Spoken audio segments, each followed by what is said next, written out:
এবার most important একটা কথা বলা যাক, সেটা হলো যদি আপনি কোনো খাবার ডিপ ফ্রাই করে খাচ্ছেন, আমরা সবাই জানি কি যে ডিপ ফ্রাই করে খাওয়া ভালো নয়। ডিপ ফ্রাই মিন্স তেলের মধ্যে ডুবিয়ে ভেজে খাওয়া।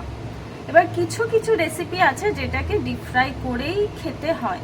তো সেক্ষেত্রে যদি আপনি কোনো তেলে ডিপ ফ্রাই করে কোনো রেসিপি খাচ্ছেন, তো সেখানে এই যে ডিপ ফ্রাই করা হচ্ছে যে তেলটাকে, এই পোড়া তেলটাকে কিন্তু অ্যাভয়েড করতেই হবে, এটাকে কিন্তু ফেলে দিতেই হবে। এবারে যদি একদমই ফেলতে চাইছেন না, সেক্ষেত্রে ওই একটাই কথা, গরম অবস্থাতে অল্প কিছুটা আপনি ইউজ করতে পারেন আপনার সবজি বা তরি তরকারির জন্য, যেইটুকু দরকার সেইটুকু ইউজ করবেন। এমন নয় যে এতটা তেল ফেলে দেবো তাই জন্য সবটাই ইউজ করে নিই, সেক্ষেত্রে আপনার লাভের থেকে বেশি ক্ষতিই হবে।